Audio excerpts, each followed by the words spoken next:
Assalamualaikum, sayang. Udah nyampe rumah? Waalaikumsalam. Udah nyampe rumah belum, Nak? Terus? Enggak macet?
Assalamualaikum semuanya. Waalaikumsalam, Ibu. Apa kabar Maya dan Amara, Diva? Halo Bu. Udah pada mudik atau masih di rumah ini? Iya Bu, ini mau nanti malam. Oh, nanti malam. Diva kemana? Ke Mudiknya Kudus. Ke Kudus Bu. Oh ya, fi amanillah ya Diva ya. Jalan malam berarti ya? Iya Bu. Pakai apa Div? Kereta atau? Pakai mobil Ibu. Oh iya. Hati-hati ya. Yang lainnya mau pada mudik kemana nih?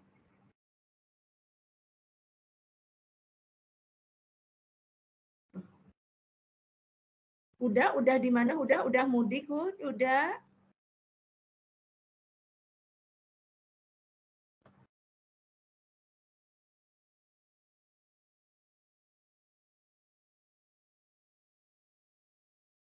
Bentar ya, masih 8 orang, kita nunggu sedikit lagi.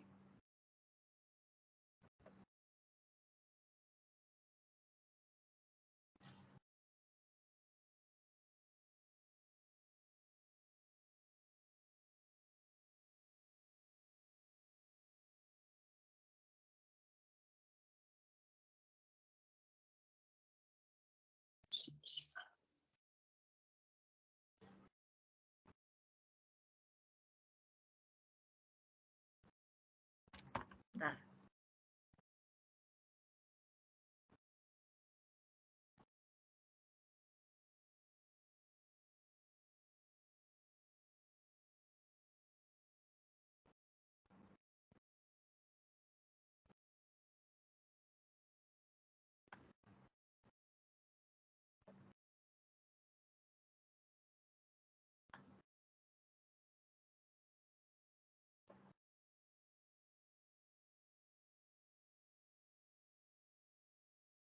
Baik, nampaknya sudah 11 orang sudah cukup untuk kita mulai kelas pagi hari ini.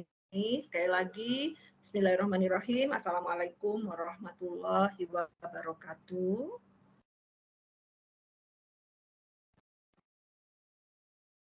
Waalaikumsalam warahmatullahi wabarakatuh. Yang lainnya pada kemana nih? Udah siap untuk belajar atau masih menyesuaikan? Nggak ada suaranya? Waalaikumsalam, hadir Ibu, sudah siap. Warahmatullahi wabarakatuh.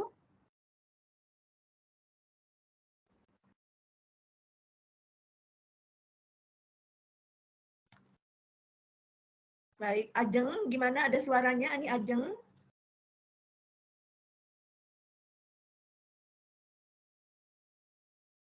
Oke, nampaknya pasif semua ya. Sebentar ya, hanya tadi siapa? Yang Asya ya, yang aktif ya. Amara, gimana Amara? Suara saya kedengeran? Terdengar Ibu. Alhamdulillah. Ariana, gimana Ariana? Kabarnya sehat? Alhamdulillah sehat Ibu. Alhamdulillah. Asya, Asa sehat ya?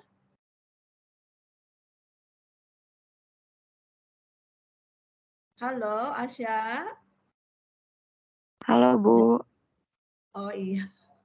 Masih di tempat tidur gimana Asya ini? Udah bangun?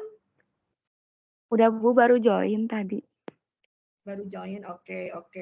Saya tes dulu kesiapan teman-teman ya. Barangkali ini masih ada yang masih mencari-cari room atau seperti apa ya? Nanti kita lihat. Sebentar. Sambil kita nunggu yang lain. Seperti biasa, sebelum perkuliahan dimulai, terlebih dahulu kita berdoa, mudah-mudahan apa yang dilakukan aktivitas kita pada pagi sampai dengan siang, malam nanti gitu ya, mudah-mudahan mendapatkan limpahan berkah dari Allah Subhanahu wa taala. Kita semua selalu ada dalam keadaan sehat walafiat, ada dalam lindungannya. Berdoa dipersilahkan.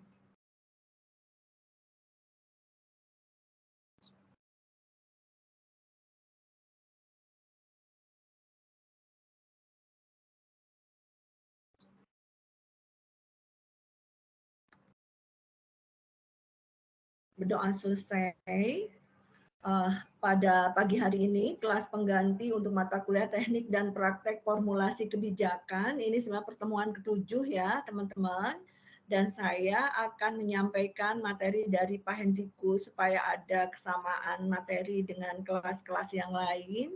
Yaitu kita akan mulai mempersiapkan diri memahami berbagai bentuk saran kebijakan. Karena bagaimanapun juga goal atau tujuan akhir dari teknik dan praktek perumusan kebijakan atau formulasi kebijakan itu adalah saran kebijakan yang akan kita ajukan kepada pihak-pihak yang berkepentingan atau para pihak yang terkait. Nah, kemarin kita sudah diskusi tentang posisi sebagai analis kebijakan. Apakah kita akan mengambil perspektif subjektif atau perspektif objektif? Sekali lagi, namun pada akhirnya analisa kebijakan yang bagus, tentu saja tujuan akhirnya bukan hanya menganalisis of policy gitu ya, bukan hanya sekedar menganalisis apa kebijakan itu gitu ya, kenapa kebijakan tersebut lahir, mekanisme seperti apa, hanya memproduksi pengetahuan saja, tapi kita berharap justru produk dari analisis kebijakan kita itu akan mempengaruhi analisis for policy ya, akan mempengaruhi para pengambil keputusan. Tentu saja ini bukan hal yang mudah, sekali lagi teman-teman ya, banyak faktor yang memainkan di sana gitu ya, yang berperan di sana, terutama yang ilmiahnya itu adalah faktor komunikasi. Nah, ini komunikasinya bisa lisan ataupun tulisan. Tapi biasanya yang paling bisa dipertimbangkan secara ilmiah adalah komunikasi tertulis dalam bentuk saran kebijakan. Kalau komunikasinya lisan gitu ya sebagai pembisik, bisa saja dan itu manjur gitu ya, kalau kita punya kedekatan ya, kalau kita mempunyai pengaruh ya. Tapi biasanya kalau dengan lisan orang mungkin mudah lupa lagi, kemudian apa sih nanti kalau dimintai evidence-nya atau buktinya, kalau secara lisan kan cenderung tidak terekam. Maka kemudian tugas kita belajar menganalisis kebijakan, kita perlu latihan membuat saran-saran kebijakan yang sifatnya tertulis.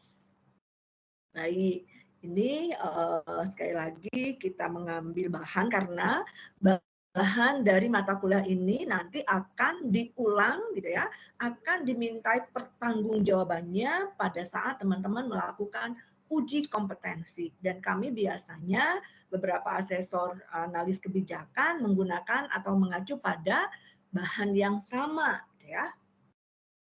Mari kita lihat teman-teman, untuk UASnya tentu saja saya yakin teman-teman sudah mulai menyiapkan nih, apa sih masalah yang paling menarik untuk diangkat dan nanti mau disarankan gitu ya, supaya masuk ke agenda setting dan jadi bahan pertimbangan untuk formulasi kebijakan ya. Itu yang pertama, nanti pilihannya mau yang mana silahkan dipertimbangkan. Kita akan melihat jenis saran kebijakan. Di dalamnya meliputi karakteristiknya atau ciri-cirinya, termasuk juga persamaan dan perbedaan antara format saran kebijakan yang satu dengan kebijakan yang lainnya. Ini di slide-nya Pak Hendrikus gitu ya, mengquote pernyataan dari presiden kita gitu ya, Pak Jokowi, dan ini biasanya sering diulang gitu ya teman-teman ya, bahwa beliau mengatakan buatkan saran kebijakan yang ringkas dan mudah saya pahami untuk decision making atau pembuatan keputusan ya yang berkualitas. Dan tentu saja tujuannya adalah untuk menyelesaikan masalah. Coba bayangkan kalau teman-teman ada dalam posisi sebagai pemimpin. Oke lah, yang paling tinggi itu presiden gitu ya.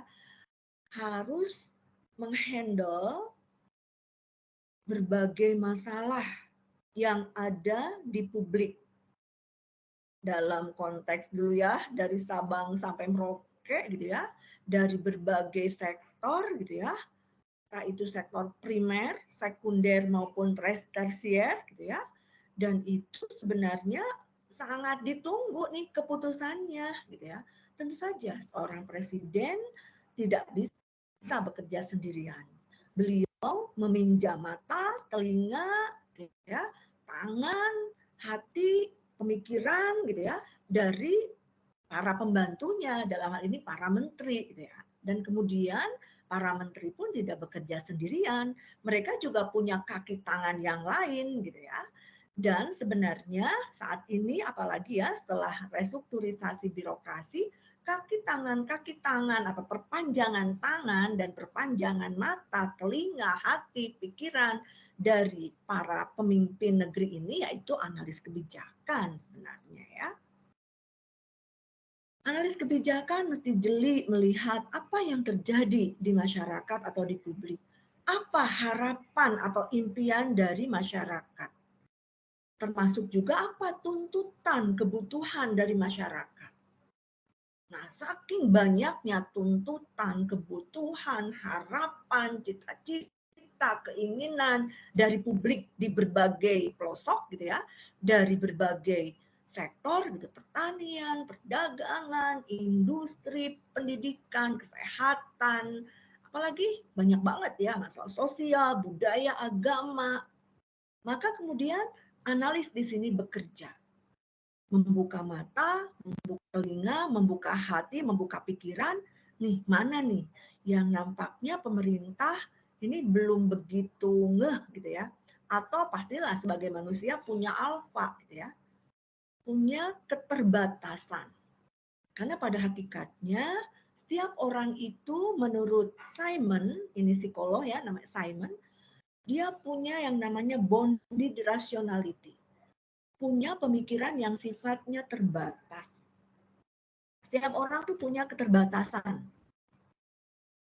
Ya, jadi tidak ada manusia setengah dewa yang serba tahu, yang serba bisa, yang serba sempurna, serba perfect ada gitu ya. Maka kemudian kerja kita adalah kerja kolaboratif gitu ya. Bahkan itu tadi kerjanya secara hierarkis ya. Selain ke samping juga ke bawah ya.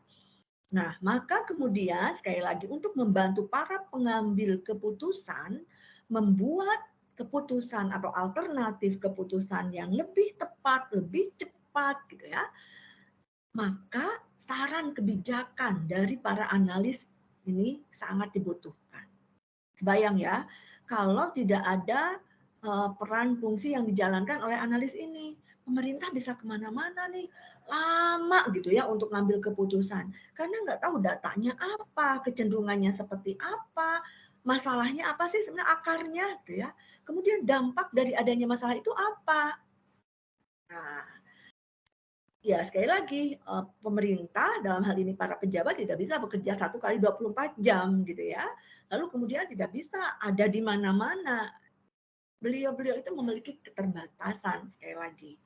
Maka kemudian saran-saran kebijakan ini akhirnya saling berlomba juga.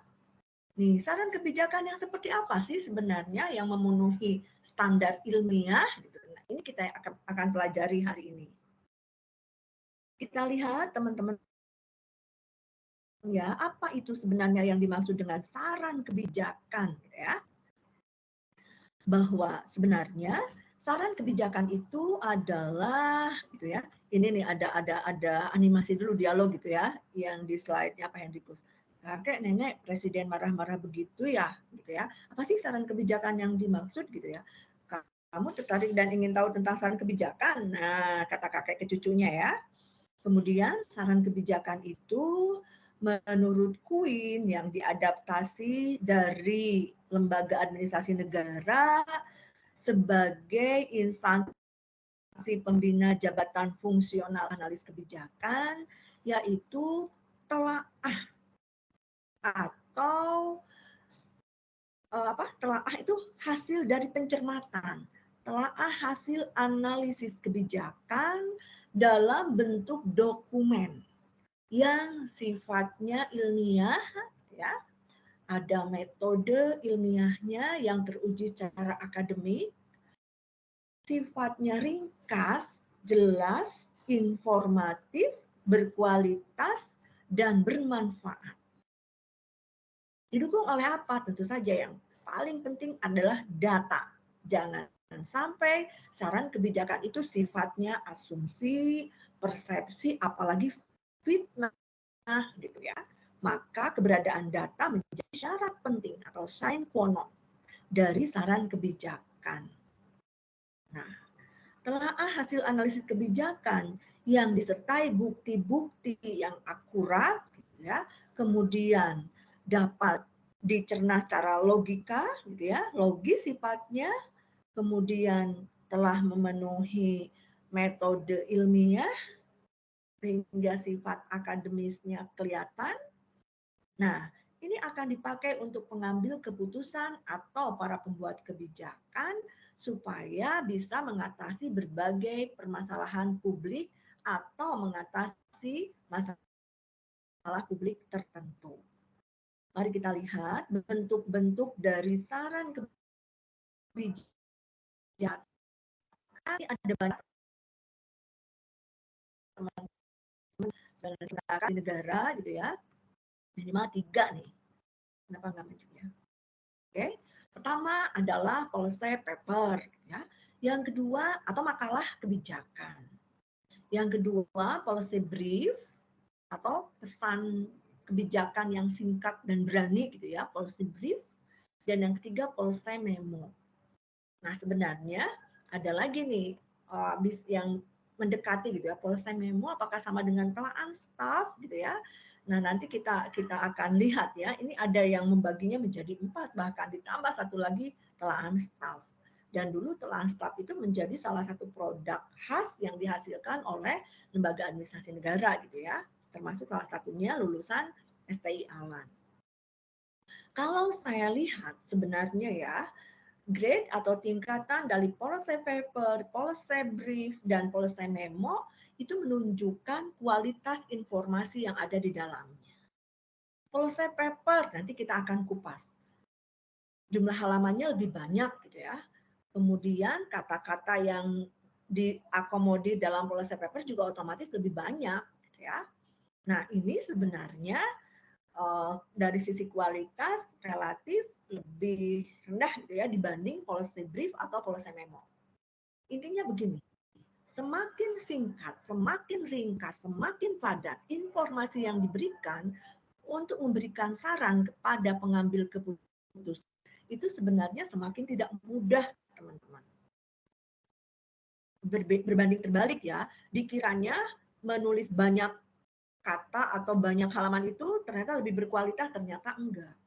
Justru yang makin tidak mudah itu pada saat kita memeras, seperti mengambil rentan kentalnya dari berbagai informasi yang masuk. Maka kalau saya cermati gitu ya, sebenarnya ini menunjukkan grade atau tingkatan. Policy paper ini latihan membuat saran kebijakan untuk level D4 atau S1 kalau menurut saya ya. Teman-teman mulai dengan membuat makalah kebijakan dulu deh. Ya, sebelum nanti berlatih untuk meringkasnya jadi policy brief atau policy memo. Policy brief sebenarnya kalau menurut pengamatan saya, pemikiran saya ini cocoknya untuk level S2 gitu ya. Karena ini ada proses untuk mengekstrak gitu ya. Jadi informasi yang banyak dari sana sini itu gimana caranya menjadi sedikit brief namanya juga ya, sedikit tapi berkualitas.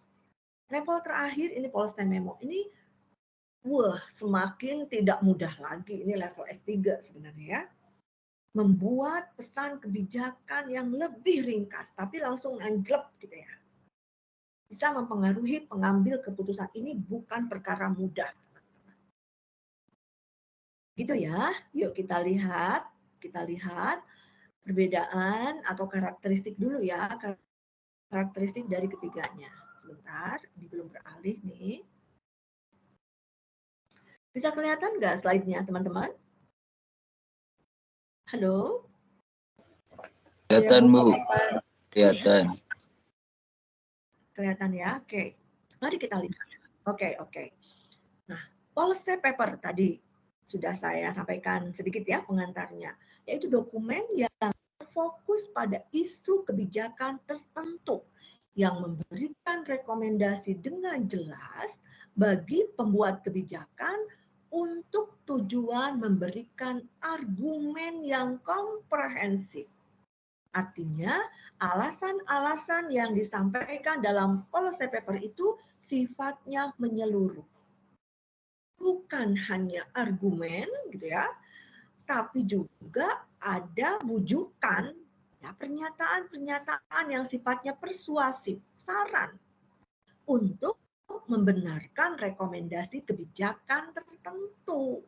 Ya, kalau saya dulu ingat sekarang, ternyata semakin memahami gitu ya ke sini ya, jadi analis kebijakan, untuk jadi peneliti, untuk jadi dosen termasuk teman-teman, ternyata modal penguasaan dan keterampilan berbahasa Indonesia itu sangat dibutuhkan. Saya ingat ya, kebetulan punya orang tua gitu ya, bapak terutama guru bahasa Indonesia zaman dulu gitu ya, yang dulu skripsinya tuh dibimbing langsung oleh HB Jasin gitu ya, beliau tuh pakar bahasa Indonesia. Lalu kemudian sebagai anaknya gitu ya, saya tuh ngerasa strict banget untuk belajar bahasa Indonesia, termasuk juga dulu sering untuk ikut lomba-lomba penulisan gitu ya. Lalu kemudian pernah ya suatu ketika karena guru bahasa Indonesia otomatis kan buku-bukunya tentu saja tentang bidang terkaitnya ya.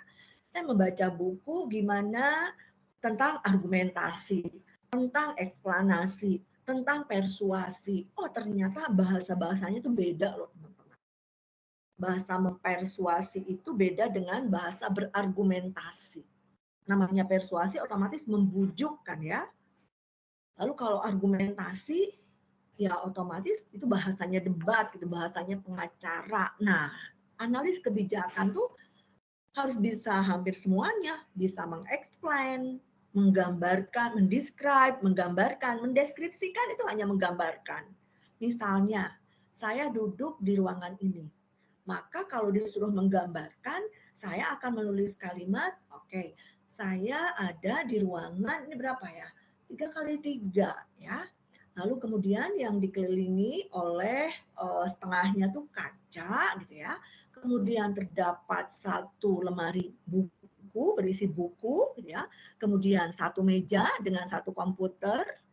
Lalu kemudian ada meja lain yang berfungsi untuk menyimpan barang-barang, isinya bla bla bla bla bla gitu ya. Kalau mendescribe atau mendeskripsikan seperti itu teman-teman. Kita tuh merinci apa saja yang ada di ruangan ini. Tadi temanya ruangan ini ya. Supaya harapannya audiens atau pembaca atau pendengar gitu ya bisa merasakan ada di ruangan ini. Oh ya, jadi kebayang ruangan 3x3, setengahnya itu kaca, yang lainnya berarti tembok gitu ya. Kemudian ada apa aja di sana, bahkan disebutkan letak ini ada di mana, letak ini ada di mana, itu hanya mendeskripsikan. Kalau bahasa-bahasa argumentasi ya pasti akan bicara tentang alasan-alasan. Kenapa begini, kenapa begitu. Kalau tidak begini, maka akan begitu. Alasan-alasan termasuk ancaman-ancaman gitu ya. Supaya apa? Supaya orang tuh kejedot gitu ya. Kejedot, oh ini menyentuh pikirannya. Saking pentingnya hal itu gitu ya. Kalau tidak begini, maka akan begitu. Itu argumentasi. Kalau persuasi sebenarnya mengajak supaya, si pembaca terpengaruh dengan pikiran kita. Gitu ya, makanya policy paper itu karena sifatnya komprehensif, kemudian isinya juga argumentasi dan persuasi, maka relatif lebih banyak, bahkan paling banyak di antara dua jenis saran kebijakan yang lain. Nah, untuk latihan menulis, teman-teman nggak ujug-ujug disuruh nulis yang singkat. Karena levelnya masih D4 atau S1, nulis aja dulu yang banyak gitu ya. Dalam bentuk policy paper, bukan dibalik loh teman-teman. Karena saya nggak suka berkata-kata banyak, maka kemudian saya sukanya yang ringkas-ringkas aja. Waduh, semakin ringkas tuh semakin tidak mudah loh. Semakin membutuhkan pemikiran yang luar biasa gitu. Jadi mudah-mudahan ini diterima dulu ya, masuk akal dulu nih ke teman-teman bahwa teman-teman dipersilakan untuk menulis policy paper terlebih dahulu sebagai latihan menulis saran kebijakan. Jangan dibalik, oh saya mah mau yang mudah tuh policy memo. Siapa bilang policy memo lebih mudah daripada policy brief dan policy paper? Gitu ya. Yang kedua, baru jenis saran kebijakan yang lainnya, bentuk saran kebijakan yang lainnya itu policy brief. Isinya dokumen ringkas dan netral yang fokus pada isu tertentu dan membutuhkan perhatian pengambil kebijakan. Tentu saja, baik policy paper maupun policy brief, isinya adalah alasan yang rasional, termasuk juga langsung menyasar pemilihan alternatif kebijakan tertentu yang ada pada tataran perdebatan kebijakan. Nih, jadi kalau tadi policy paper itu argumentasinya jika begini maka akan begitu. Nah, maka akan begitu itu komprehensif gitu ya. Jangka pendeknya apa, jangka menengahnya apa, jangka panjangnya apa. Lalu kemudian kalau kita bicara keuntungan, kelemahan, peluang dan tantangan, kita sampaikan keuntungan bagi masyarakat apa, kemudian kelemahannya bagi masyarakat apa, lalu kemudian peluang-peluang yang diambil oleh masyarakat apa, misalkan tantangan yang akan dihadapi oleh masyarakat dengan adanya kebijakan itu seperti apa, itu ada di policy paper ya. Termasuk juga dari sudut pandang yang lain, keuntungan bagi pemerintah apa, lalu kemudian kelemahan kalau ngambil kebijakan atau keputusan itu bagi pemerintah bagaimana, peluang-peluang yang bisa diambil pemerintah untuk mengoptimalkan kebijakan itu apa saja, kemudian tantangan dari luar kalau pemerintah mengambil alternatif keputusan itu apa. Nah, bukan hanya dari pemerintah dan aspek masyarakat, ya, tapi teman-teman juga lihat aspek lain. Bagi pengusaha bagaimana? Bagi politisi barangkali? Atau bagi siapa lagi yang terkena dampak yang kira-kira bersinggungan dengan masalah yang kita angkat. Ini dulu nih yang harus ditekankan ya teman-teman ya. Sekali lagi, policy paper jangan singkat-singkat teman-teman. Justru harus menyeluruh, komprehensif. Tembak dari berbagai sudut pandang. Kalau policy brief sebaliknya, kita enggak bicara if, then gitu ya, tapi langsung aja alternatifnya begini, begini, begini. Nah, karena tadi sudah tergambar sebelumnya di policy paper, kita sudah membuat simulasi yang lebih kompleks, yang lebih menyeluruh. Dan yang terakhir adalah policy memo, yaitu dokumen ringkas yang berisi rekomendasi singkat. Oh, kalau ini mah langsung rekomendasi singkat. Berapa kalimat gitu ya, langsung jebret. Dan sekali lagi jangan dibalik ya pemikirannya, saya mah males gitu atau nggak mau bikin policy paper, mau langsung aja policy memo. Aduh, siapa lo gitu ya kalau ditanya ya, emang siapa kita bisa menulis policy memo? Itu biasanya orang-orang yang punya power gitu ya, memberikan saran kebijakan langsung memo, langsung diambil keputusannya.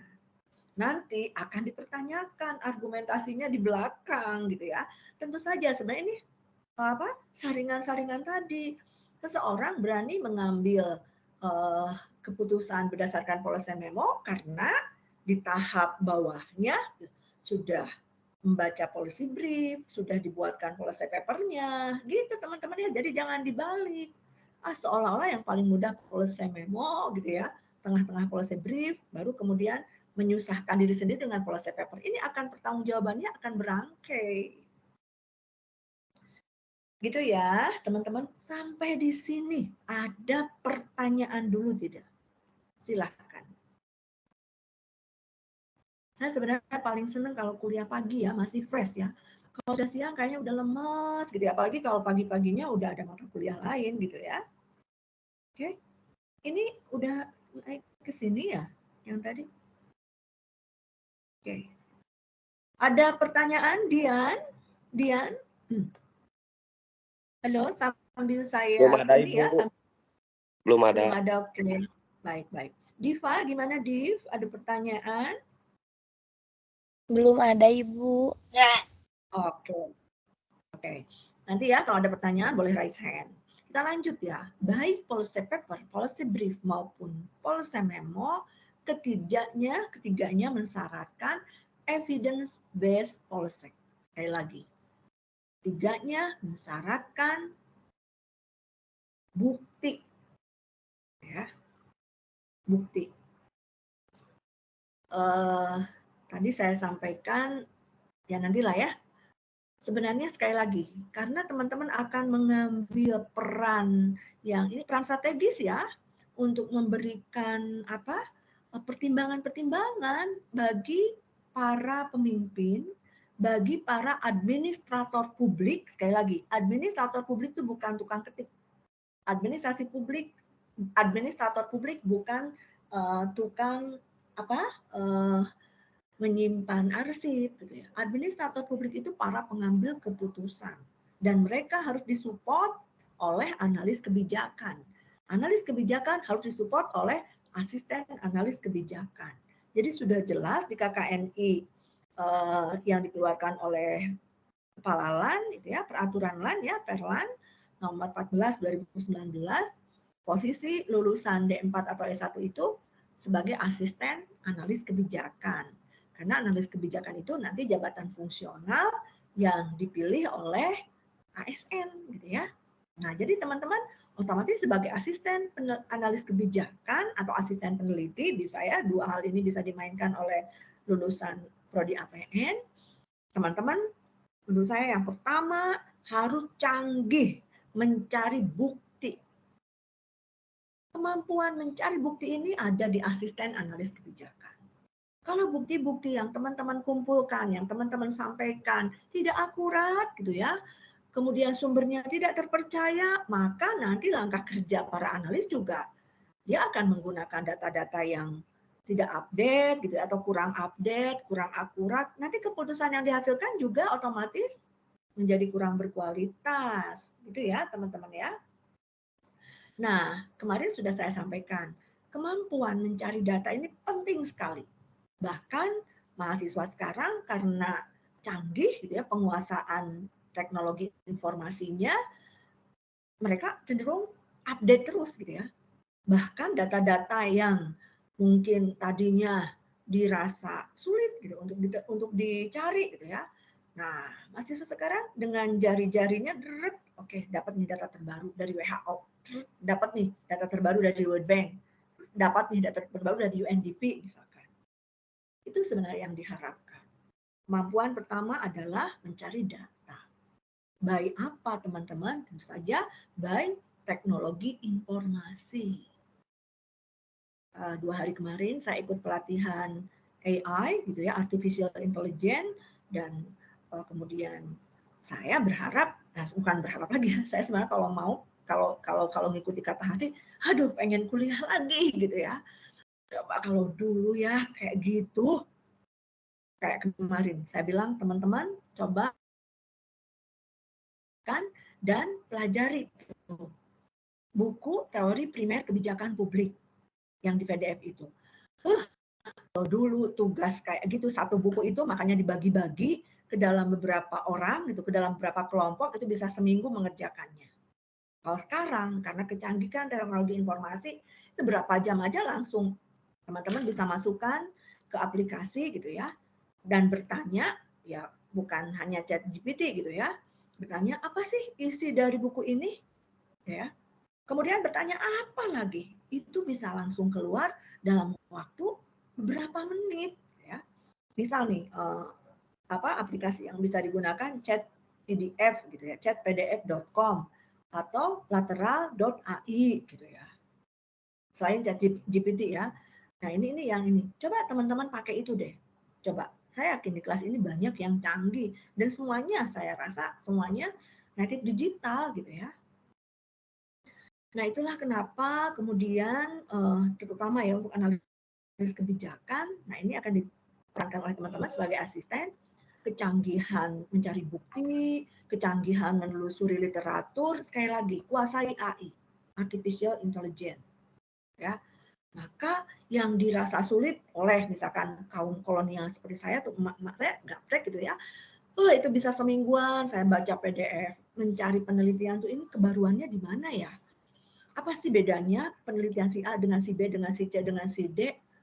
Ternyata kalau udah tahu kuncinya pakai AI itu ya, nggak usah wasting time gitu ya teman-teman ya. Saya yakin teman-teman bolehlah searching aja, banyak banget. Kemarin tuh banyak banget ya pokoknya aplikasinya yang bisa digunakan untuk membantu kita. Dan itu akan melahirkan analisis, tapi sekali lagi saya persilahkan teman-teman menggunakan AI gitu ya, tapi bukan berarti menyerahkan semuanya kepada mesin, kepada AI. Tetap aja rasio kita, nurani kita mesti dicampur adukkan di sana.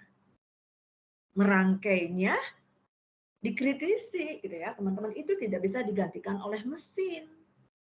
Ya. Jadi bukan berarti apa yang disampaikan oleh mesin itu kita langsung copy paste, tapi tetap kita susun ulang. Ini apa sih maksudnya? Benar nggak? Bahkan di cross check gitu ya. Sekali lagi, untuk membangun awareness, information, knowledge, innovation, dan wisdom itu tadi.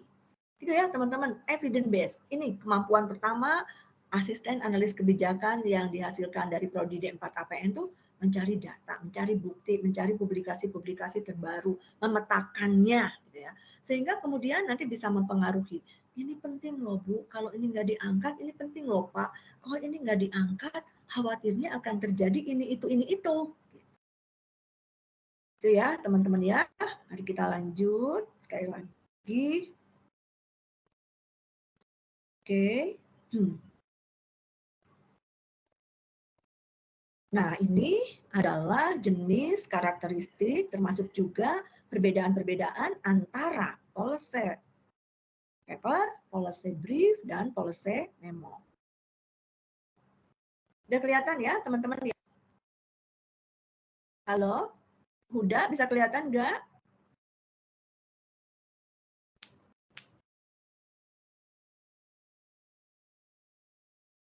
Teman-teman Di saya nggak kelihatan ada, nggak? Bu. Di nggak ada? Oh, udah tuh, ada. Ada, oke.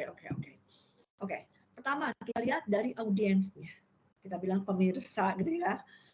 Atau siapa sih yang menjadi target sasaran dari saran kebijakan yang akan kita ajukan? Ya, pertama, kalau policy paper, audiennya adalah spesialis kebijakan, akademisi, pemerhati kebijakan, peneliti, dan lain-lain. Kalau policy brief, audiensnya itu adalah pembuat keputusan atau decision maker. Kalau policy memo, maka kemudian audiensnya adalah beragam stakeholder, termasuk yang paling penting adalah tentu saja eksekutif pemerintah, presiden, menteri, ya. Nah, ini policy paper main di tataran membangun framework dulu gitu ya, membingkai pola pikir supaya akademisi lain, pemerhati atau peneliti lain atau analis kebijakan lain memahami dulu pola pikir kita gitu ya, teman-teman, bahwa ada sesuatu yang menarik yang perlu diangkat. Nah, alur pikirnya seperti apa? Itu disampaikan dalam policy paper. Kalau policy brief langsung menyasar pembuat keputusan. Policy memo sekali lagi lebih tinggi lagi ya. Ini langsung sama decision maker atau policy maker kalau policy memo. Nah, fokusnya kalau policy paper fokusnya adalah value driven, yaitu mendorong atau memperjuangkan dan juga mengangkat nilai-nilai tertentu berupa rekomendasi umum dan analisis isu-isu kebijakan. Ada sesuatu yang ingin kita angkat. Value driven, misalkan sekarang tentang korupsi gitu ya. Aduh, OTT wali kota Bandung gitu ya, yang sangat ya memprihatinkan kita semua. Teman-teman bikin policy paper yang di dalamnya fokus value driven. Kenapa hal itu bisa terjadi gitu ya, teman-teman? Ini perspektif saya secara pribadi gitu ya, teman-teman ya. Dulu saya berpikir beberapa tulisan saya juga mengangkat hal itu gitu ya. Etika, integritas, kemudian korupsi gitu ya. Saya melihat ini dalam mudah-mudahan ini ada di pemikiran meta thinking ya, berpikir bolak-balik. Kalau boleh saya memilih nggak ada di lingkungan lingkaran kekuasaan. Saya mending memilih di lingkungan yang netral. Mohon maaf, background keluarga saya guru gitu ya. Saya ingin jadi akademisi aja deh, dosen aja lah. Nggak usah ada hal-hal yang harus diurus di luar, misalkan perkuliahan, penelitian, pengabdian kepada masyarakat, urusan uang serahkan pada ahlinya. Itu kalau saya boleh memilih. Sehingga kemudian idealisme, nilai bisa terjaga. Nah, karena saya membayangkan, ya termasuk juga bisa mengalami gitu ya teman-teman ya, dengan perjalanan hampir 18 tahun nih, menuju 18 tahun di birokrasi gitu ya. Dulu pada saat setelah jadi CPNS di bendahara gitu ya, kemudian sekretaris. Kalau di sekretaris ada hal yang bisa saya baca gitu ya, seperti halnya masuk ke banyak lah ya. Lalu kemudian hal lain, dan saya berpikir seperti itu. Kalau saya milih profesi yang nggak ada sangkut pautnya dengan lingkaran kekuasaan. Kalau jadi petani ya petani yang di desa gitu ya, ngolah gitu ya. Aduh, bersyukur banget dapat hasil pertanian berapapun itu berkah dari Allah gitu ya. Itu hadiah dari alam gitu ya. Beternak, udahlah pokoknya kalau yang namanya beririsan dengan kekuasaan, waduh kayaknya teman-teman gitu ya. Nah, ini sekilas aja. Jadi kemudian supaya apa? Supaya kita berpikir bolak-balik tadi meta thinking gitu ya. Kita bisa ngejudge siapapun, wah kok gitu sih ya? Kita pernah nggak ada dalam posisi itu? Ada banyak hal yang dipikirkan gitu ya. kecuali kalau kita membentengi diri gitu ya, udah saya nggak mau ikut itu gitu ya. Kemudian apa ya, kita dengan diri kita yang ini nggak usah berpikir ya orang lain gitu ya, berpikir hal-hal yang di luar diri kita lah, termasuk juga di luar value kita. Sekali lagi karena hidup pilihan gitu ya teman-teman. Tapi kemudian yang bisa saya ambil memang tidak mudah jadi pemimpin. Tidak mudah, apalagi kalau kita bersinggungan dengan unsur-unsur lain, politik gitu ya. Kemudian terutama politik ya teman-teman ya. Yang namanya politik kan seni tawar-menawar nih. The art of bargaining. Pasti di sana negosiasi, komunikasi, siapa yang mendapatkan apa, kapan, dan bagaimana caranya. Gitu ya. Silakan teman-teman cek gitu ya, definisi politik, who gets what, when, and how. Ya. Atau sekarang dibalik, siapa yang akan kehilangan apa, kapan, dan gimana caranya. Ini bukan variabel tunggal gitu ya, segala sesuatu bukan variabel tunggal, makanya karena teman-teman juga nanti akan berhubungan bukan hanya dengan teknis administratif gitu ya, tapi juga akan berhubungan dengan dunia politik, nggak mungkin bisa menganalisis kebijakan, tapi nggak tahu situasi politik, nggak tahu esensi politik, nggak mau berkomunikasi secara politik, nggak mungkin teman-teman. Karena esensinya dari analisis kebijakan ini mempengaruhi kan. Nah, itu hal-hal yang akan berkelindan gitu ya, akan bertautan satu sama lain gitu. Ini ya sekilas ya. Sekali lagi, policy paper ini value driven. Fokusnya pada isu-isu kebijakan. Bagaimana kita menganalisa hal itu. Kenapa itu terjadi? Penyebabnya apa, akibatnya apa, kemudian yang paling bisa kita sarankan adalah antisipasi gitu ya. Antisipasi, rekomendasi yang sifatnya untuk meminimalisir. Nah, kalau policy brief fokusnya adalah audience driven, yaitu pesan khusus untuk stakeholders. Tadi kan kayak membuka wacana dulu ya kalau policy paper ya, supaya orang ada apa sih gitu. Menarik, caper lah, cari perhatian gitu ya. Cari perhatian dulu. Ya. Kalau policy brief langsung audience driven. Kalau policy memo sama dengan policy brief audience driven, tapi sekali lagi langsung nembak ke stakeholders kunci. Ya. Ini langsung nih ke yang punya kewenangan pembuat keputusannya atau yang menandatangan kebijakannya gitu ya. Kalau policy memo. Nah, bagaimana sekarang dengan konteks isunya? Kalau policy paper, konteks isunya berupa diseminasi dan debat mengenai hasil-hasil penelitian kebijakan itu tadi. Kita sedang membangun diskursus, wacana gitu ya. Termasuk juga mencoba, bukan menyamakan persepsi ya, dalam bahasa saya itu mencoba menyamakan framework gitu ya, kerangka kerja gitu ya. Kalau persepsi kan itu tadi, kita harus berada dalam situasi, tempat, dan waktu yang sama dengan hal yang kita teliti atau dengan hal yang kita analisis atau kita kaji. Padahal nggak mungkin kita ada dalam situasi, tempat, dan waktu yang sama, kecuali orang tuh bisa di cloning gitu ya. Nggak bisa. Paling yang kita ini kan asumsi tadi, persepsi, kemudian kita rangkai secara metode, secara ilmiah gitu ya. Itu ya teman-teman ya. Nah, kemudian policy brief digunakan untuk tujuan advokasi dan lobby.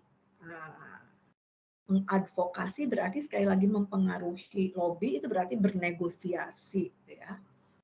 Nah, sama halnya dengan policy memo. Policy memo juga untuk tujuan advokasi dan lobby. Analysis for policy tadi akhirnya ya. Kalau yang tadi policy paper, analysis of policy. Secara metodologi ini dapat memuat penelitian primer, kemudian kalau policy brief jarang memuat penelitian primer. Nah, begitu hanya dengan policy memo. Makanya kadangkala penelitian primernya sudah dilakukan. Kalau kita bilang naskah akademiknya mana, kajian ilmiahnya mana. Nah, ini sebenarnya tahap pertama yang dilakukan yaitu membuat naskah akademik atau policy paper dulu sebelum nanti meringkasnya menjadi policy brief, apalagi ke level yang lebih tinggi yaitu policy memo. Jadi di level policy memo dan policy brief tidak dilakukan penelitian primer gitu ya teman-teman ya. Bahasanya semuanya ya sebenarnya harus jelas. Makanya salah satu latihan ya, saya sekarang semakin mulai gitu ya, mereminder gitu ya, merewind apa yang didapat dulu ya waktu sekolah ya, dan mulai SD, SMP, SMA. Nah kalau melihat nilai-nilai di NEM gitu, nilai Eptanas murni gitu ya, atau di nilai sana, emang bahasa Indonesia termasuk salah satu yang bisa diandalkan lah, kalau yang lain pokoknya di atas 9 lah misalnya. Nah ini teman-teman, ternyata sekarang kepikiran lagi ya, menyusun kalimat yang bagus tuh bukan yang panjang gitu ya, apalagi ada yang sampai satu paragraf satu kalimat, waduh. Jadi semakin kesini semakin punya keyakinan as simple as possible is the best gitu ya. Jadi segala sesuatu yang simple, yang ringkas, yang jelas, yang padat itu yang terbaik gitu ya. Bukan yang dalam tanda petik lebay, bertele-tele, berbunga-bunga, saking menggebu-gebunya bersemangat. Akhirnya mana nih kata kuncinya, kelewat gitu. Nah otomatis nanti silahkan teman-teman latihan ya, makanya salah satu elemen kompetensi yang harus dimiliki oleh analis itu kemampuan berbahasa, termasuk kemampuan menulis. Sebenarnya basisnya adalah EYD, ejaan yang disempurnakan. Makanya kalau misalkan ini saya juga kehilangan kesempatan ya untuk mereview makalah teman-teman gitu ya. Harusnya satu persatu tuh direview ya, termasuk juga cara menulisnya. Kalau lagi rajin jadi editor, udah itu ini dilahap gitu ya. Cuman beberapa tahun ini saya tuh agak keganggu dalam tanda petik ya, tantangannya memang mata nih yang harusnya operasi dari 15 tahun yang lalu, saya belum berani. Sehingga kemudian punya keterbatasan kalau menatap layar komputer gitu ya. Nah kalau lagi rajin, aduh itu satu persatu diedit. Misal, jangan ada kata-kata yang sama dalam satu kalimat. Yang itu ada yang sampai 4 kali satu kalimat. Itu terlalu berlebihan gitu ya. Tidak simple. Kemudian atau menggunakan kata-kata yang sama dengan lagi. Oke, kalau di sini dengan, di sananya melalui gitu ya. Kemudian atau cari variasi kata yang lain. Kalau enggak, cepat potong kalimatnya, buat kalimat baru. Tapi kalimatnya itu harus jelas. Mana subjeknya, mana predikatnya, mana objeknya. Gitu ya. Jadi sekali lagi, as simple as possible. Semakin jelas, semakin singkat, semakin ringkas, itu semakin bagus. Ini ya, dari bahasa nih ya. Maka kemudian tadi kalau di policy paper kita masih bisa menggunakan banyak kata gitu ya. Masih bisa bercerita. Nah, kalau policy brief dan policy memo kayak merasanten tadi, wah semakin dibatasi gitu ya. Dan kemudian saya mendapatkan pelajaran juga nih. Ternyata membatasi kalimat itu menjadi latihan untuk kita ngedit gitu ya, teman-teman ya. Contohnya nih, ini program studi lain. Kalau program studi ilmu sosial, kalau saya dulu punya persepsi kebalik ya, waktu jadi mahasiswa tuh saya kalau ngisi ujian tuh panjang gitu ya, dan dosen menghargai yang panjang itu karena analisanya lebih komprehensif, kemudian lebih tajam gitu ya. Sejak S1 seperti itu salah satu trik sehingga kemudian mendapatkan nilai yang relatif lebih bagus gitu ya. Kemudian lagi S1 mah ini ya saya sering menggunakan istilah-istilah asingnya. Berarti saya baca buku aslinya gitu. Bukan hanya baca buku bahasa Indonesianya gitu. Itu trik-triknya supaya kita bisa one step ahead lah ya dibanding yang lain. Bahkan kalau bisa menggunakan referensi yang berbeda dari dosennya supaya ada pengkayaan. Gitu ya salah satu trik-triknya ya teman-teman. Nah, kemudian saya membandingkan teman-teman mahasiswa lain yang bukan ada di ilmu sosial gitu ya, misalkan orang teknik, kemudian orang desain gitu ya. Mereka memang kosakatanya terbatas dan ternyata setelah saya coba terjun gitu ya, mereka membuat makalah atau membuat proposal tuh sangat dibatasi kata. Latar belakang maksimal 300 kata. Ternyata itu teman-teman, ngeditnya itu luar biasa. Bagi saya yang biasa bercerita, bagi saya yang biasa inginnya runtut, komprehensif gitu ya. Ini harus dibatasi 300 kata. Maka ngeditnya itu langsung ini buang kayaknya, ini nggak penting, ini. Nah, bangga pada saat oke udah 300 kata, oh iya ternyata ini loh ekstraksinya gitu ya. Ini ringkasannya. Seperti itu juga meringkas dari policy paper ke policy brief dan policy memo. Nanti ya saya coba tunjukkan beberapa, saya kirim ke Huda ya, contoh-contoh policy paper yang udah dibuat oleh analis kebijakan tertentu gitu ya. Oke, ini dari bahasa. Sekali lagi jangan menyepelekan bahasa karena itu bagian dari bahkan salah satu unit kompetensi yang harus dikuasai oleh analis kebijakan. Lalu kemudian lihat dari panjangnya, sekali lagi tadi sudah disampaikan di awal, policy paper itu berkisar antara 30 sampai 60 halaman. Kalau policy brief maksimal 4 halaman ya teman-teman. Tadi juga sudah saya sampaikan materi full pelatihan dari UGM gitu ya. Di sana jelas sekali sampai ada apa contoh-contohnya. Nah teman-teman ATM aja dulu. Amati, tiru dan modifikasi yang ada. Meskipun sebenarnya ada dua format yang relatif berbeda ya. Format resmi persilan, biasanya itu lebih birokratis gitu ya. Udah saya sampaikan juga bahannya.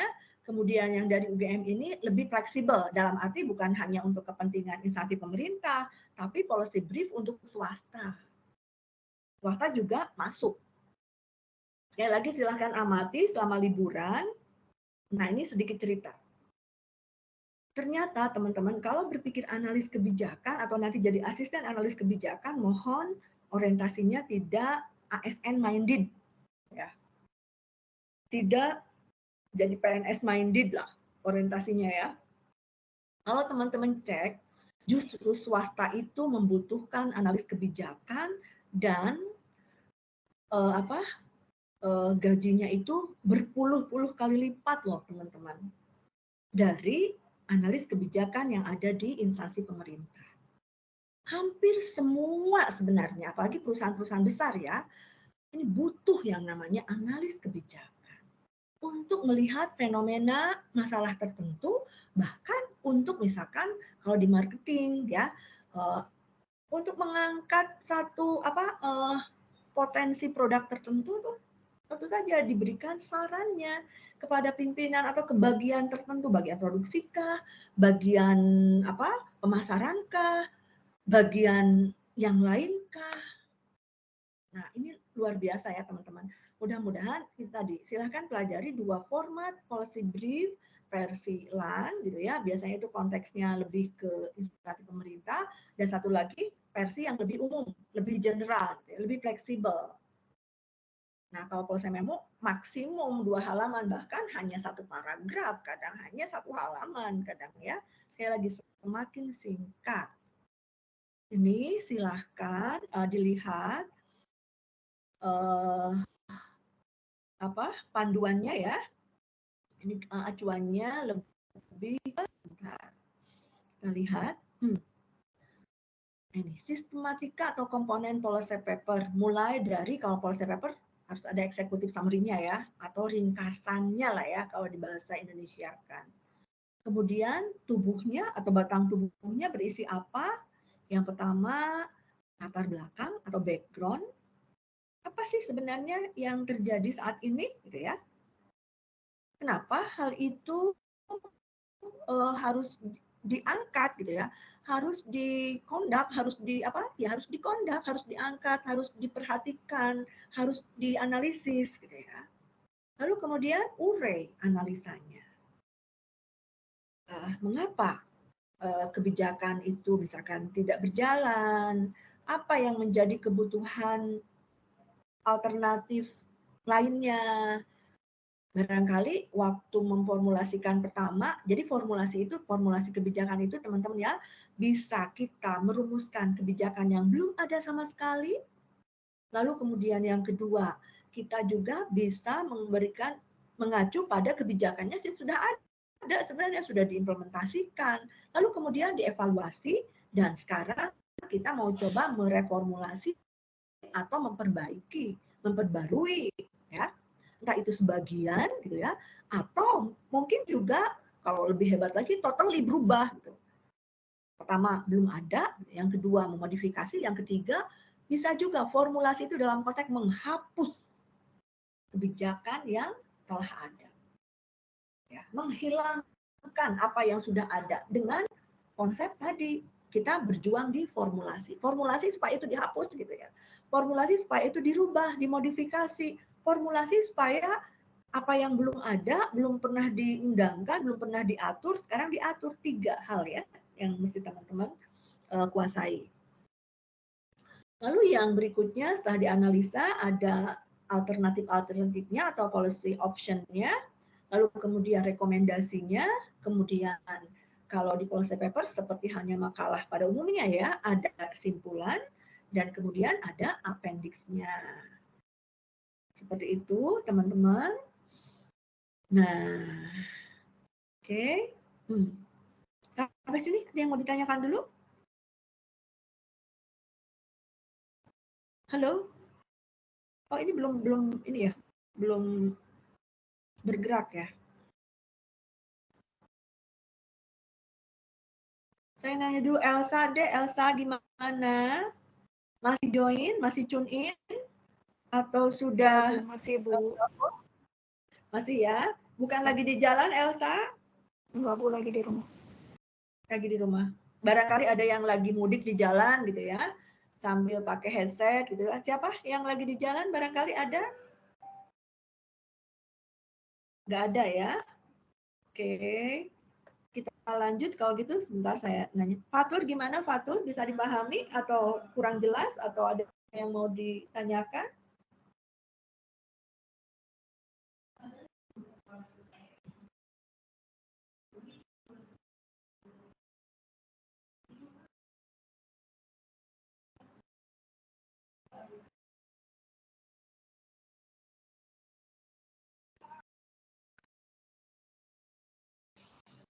Oke, Firly, ada yang mau ditanyakan, Firly? Belum ada, Bu. Belum ada, oke. Kalau belum ada, kita lanjut ya, teman-teman ya. Ini tadi yang saya sampaikan ya. Jadi policy paper itu seperti halnya makalah pada umumnya, dimulai dengan ringkasan, lalu kemudian isinya dan ada kesimpulan, juga ada appendix-nya. Nah, kita lihat ini ya, versi bahasa Indonesia-nya.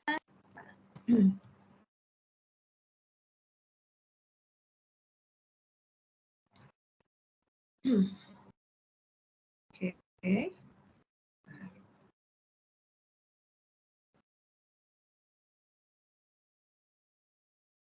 Nah, tadi pendahuluan, latar belakang masalah, isinya deskripsi situasi masalah. Deskripsi situasi masalah itu belum mencantumkan masalah yang sebenarnya. Misal, deskripsi situasi masalah itu teman-teman melihat gelandangan di pinggiran toko. Nah, zaman dulu banyak banget ya.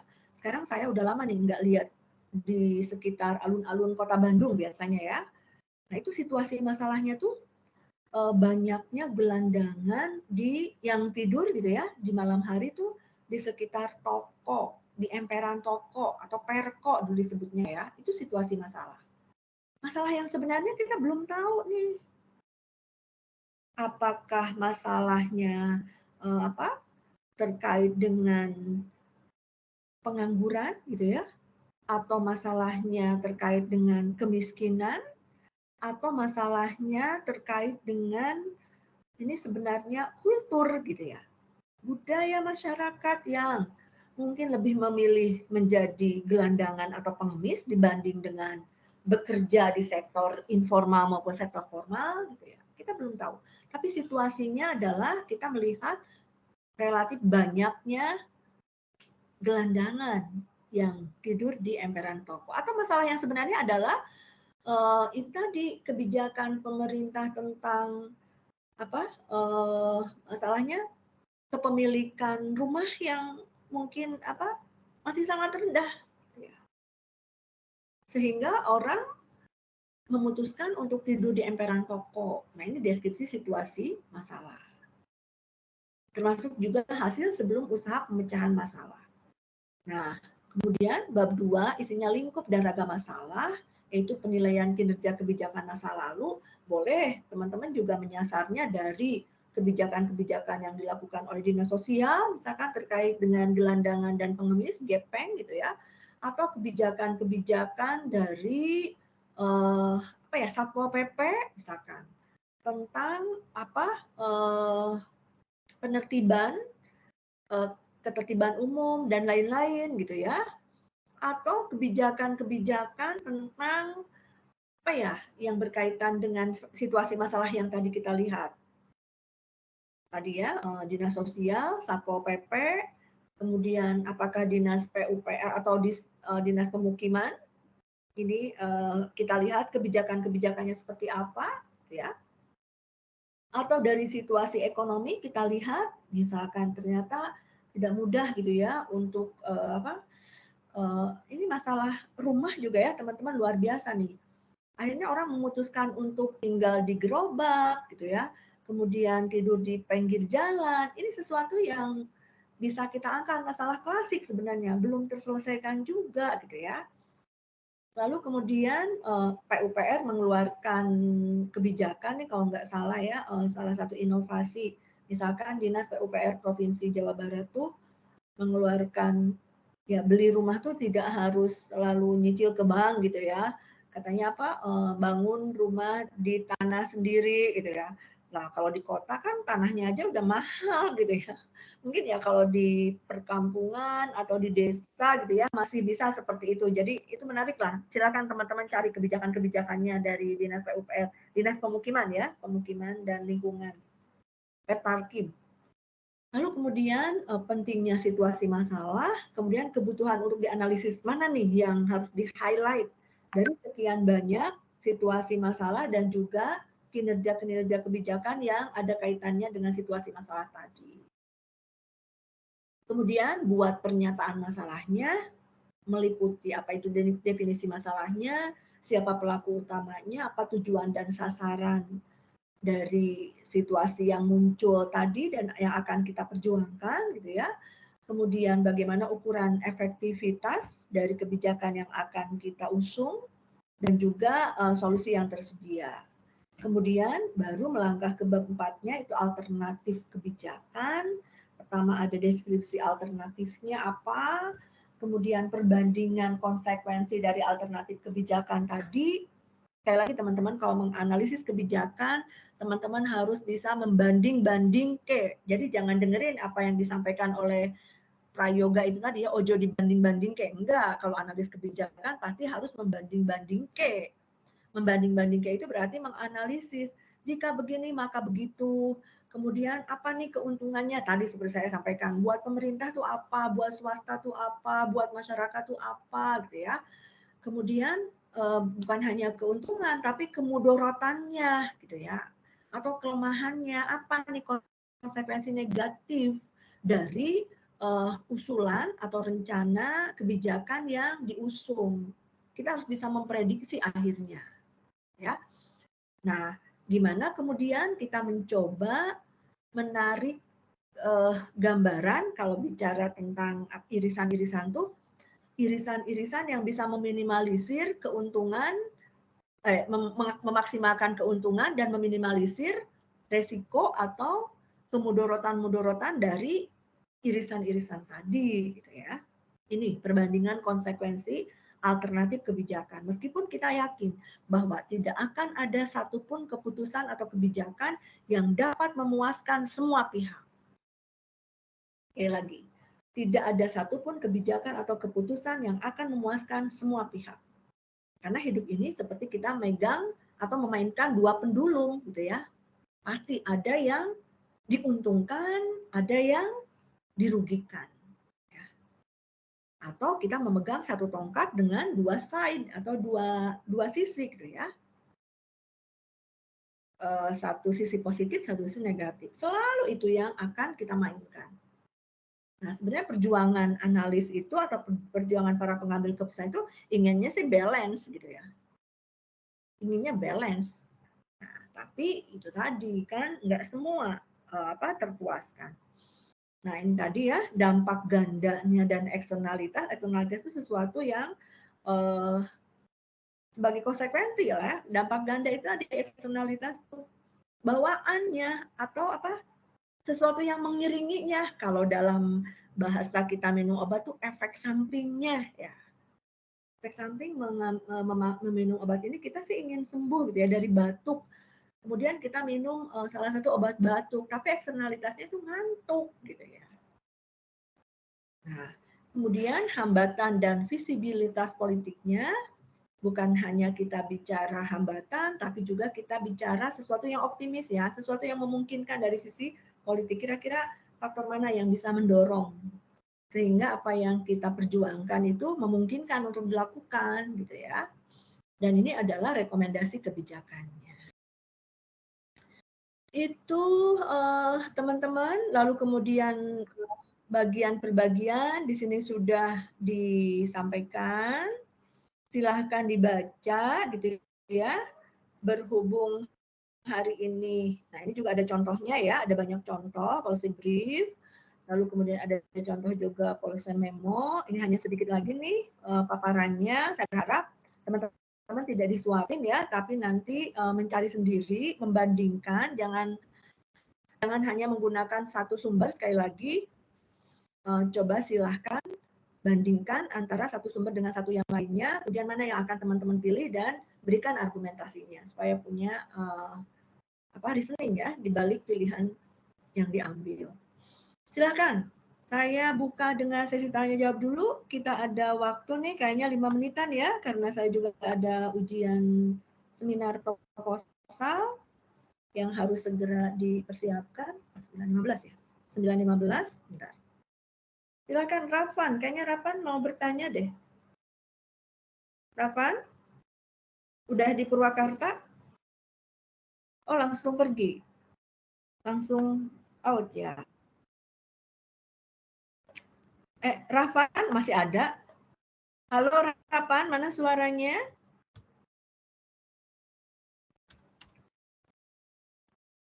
Udah, mohon maaf udah, apakah sudah ngisi link kuliah pengganti ke sekretariat? Kalau belum nggak apa-apa, diisi sekarang aja ya, Huda ya. Meskipun. Halo, Huda.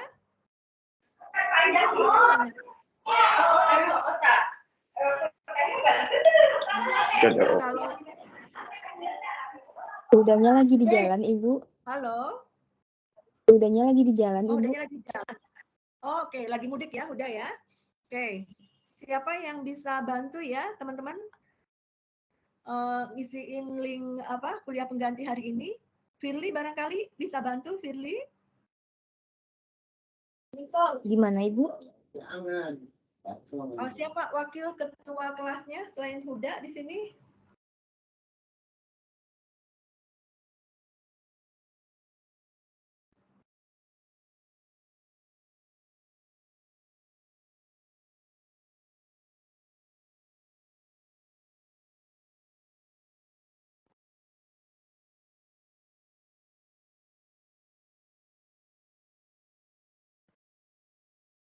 Oke, nampaknya tidak ada pertanyaan. Cukup kayaknya. Udah pada ini ya, mau mudik ya suasananya ya. Halo. Udah cukup, Ibu. Cukup ya sudah. Kalau gitu konsekuensinya belajar sendiri ya, teman-teman ya. Belajar mandiri ya. Iya, Untuk Ibu. Baik, tugas UAS Bu. sudah oke. Tugas UAS siap dengan policy papernya? Ini sebenarnya teman-teman nggak harus mengulang dari nol loh. Tugas di mata kuliah sebelumnya, entah itu dasar-dasar kebijakan atau kreativitas dan inovasi sektor publik, itu bisa diolah ya, datanya sudah ada. Tinggal sekarang formatnya sesuaikan. Gitu ya, teman-teman ya. Oke, Ajeng gimana Ajeng? Ada tanggapan? Kalau dirasa sudah cukup, maka saya akan, nggak bisa absen ya, karena belum isi itu ya. Sebentar, saya cek dulu, apakah bisa absen. Oke. Kayaknya nggak bisa ya teman-teman ya, karena belum ngisi ini ya, link kelas pengganti. Nggak apa-apa, nanti menyusul. Saya ini aja, saya download dari MS Team. Siapa aja yang hadir hari ini? Sebentar, mohon waktu dulu 1 menit ya. Mendaftar kehadiran. Oke. Bentar ya, mohon waktu. Oke, karena teman-teman juga berkejaran dengan kuota ya, ini mau lebaran juga, saya cukupkan pembelajaran pengganti hari ini. Mudah-mudahan pelajari bisa dipahami dan jangan puas gitu ya dengan apa yang disampaikan oleh dosen, tapi teman-teman senantiasa untuk terus kepo, tahu, membandingkan, mengkritisi, dan kemudian saya berharap, kami dosen berharap teman-teman bisa menemukan hal yang lebih baik gitu ya, sampaikan kemudian kepada kami. Nah, itu yang pertama. Kemudian berikutnya, ini karena ini di akhir bulan suci Ramadan, gitu ya, ini pertemuan terakhir juga sebelum kita UTS, melaksanakan UTS. Secara pribadi, saya menyampaikan permohonan maaf, mohon maaf lahir batin, selamat menjalankan ibadah, rangkaian ibadah di hari-hari terakhir bulan suci. Mudah-mudahan semuanya mendapatkan berkah ya. Lalu kemudian tentu saja nanti sebentar lagi hari raya gitu ya, mudah-mudahan 5 harian lagi atau 4 harian lagi, barangkali ada yang berbeda gitu ya. Selamat hari raya buat teman-teman yang muslim, lalu kemudian sehat selalu, jaga kesehatan, dan sampai ketemu nanti pada saat UAS.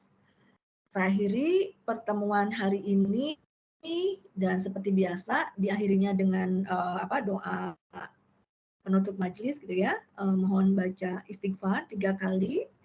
Astagfirullahaladzim, astagfirullahaladzim, astagfirullahaladzim. Subhanakallahumma wa bihamdika asyhadu an la ilaha illa anta astaghfiruka wa atubu ilaik. Wassalamualaikum warahmatullahi wabarakatuh. Waalaikumsalam warahmatullahi wabarakatuh. Terima kasih Ibu. Terima kasih Bu. Ya, sama-sama ya. Selamat mudik bagi yang mudik dan selamat berlibur di hari raya untuk teman-teman yang tidak mudik. Terima kasih.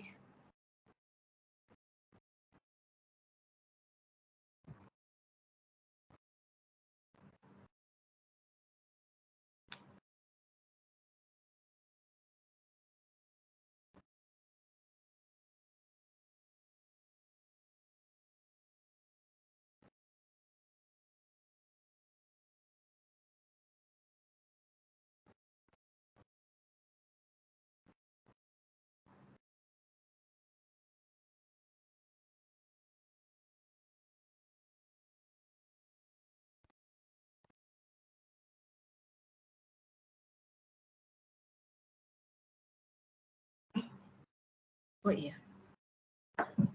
Oke, makasih ya teman-teman.